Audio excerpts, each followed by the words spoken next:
Hello everyone, good evening. কেমন আছো তোমরা সবাই? আশা করি তোমরা সবাই খুব ভালো আছো। আমিও খুব ভালো আছি। চলো নতুন একটা ভিডিও নিয়ে চলে এলাম তোমাদের সামনে। আর আজকের ভিডিওটা না খুব একটু অন্যরকম। আর তোমাদের সঙ্গে একটা গল্প শেয়ার করি।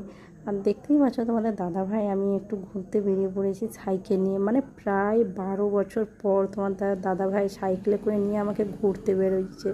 মানে তারপরে তো বিয়ের কিছু 2-3 বছর পরে তো বাইক নিয়ে নিয়েছিল, তারপরে আর সাইকেলে চড়া হয়নি কোনো দিন। এই এত বছর পর তোমাদের দাদাভাই আমাকে ঘুরতে নিয়ে যাচ্ছে। আগে অনেক ঘুরেছি সাইকেলে, কিন্তু সেসব মুহূর্ত কিন্তু আমার কাছে নেই, মানে মনের ভিতরে রয়েছে, কিন্তু সেইভাবে রাখা নেই কোথাও। আর এখন কি বলো তো, এখন অনেক সুবিধা। আর এখনের ওই জন্য আমি না লোভটা সামলাতে পারলাম না ভিডিও করার। তাই আমি ভিডিও করে আমার এই স্মৃতিটাকে না তুলে ধরে রাখলাম, আর তোমাদের সঙ্গেও একটু শেয়ার করব, যাতে আমি ভবিষ্যতে পিছন ঘুরে তাকালে যেন এইসব ভিডিওর স্মৃতিগুলো আমি যেন দেখতে পারি। কারণ তখন করার স্মৃতি কিন্তু আমার কাছে কিছুই বলতে নেই, একমাত্র আমার মনে রয়ে গেছে। কারণ তখন কিন্তু স্মার্টফোন ছিল না। এখন মানুষের কাছে স্মার্টফোন আছে, মানুষ যেটা পারছে তার জীবনের জীবন কাহিনী তুলে ধরছে, কিন্তু আমার কাছে সেই মুহূর্তের কিছু নেই যে আমি তুলে ধরবো।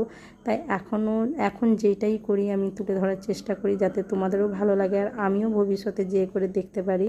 তো ওর জন্য। আর ভিডিওটা কেমন লাগছে অবশ্যই কমেন্ট করে জানিও।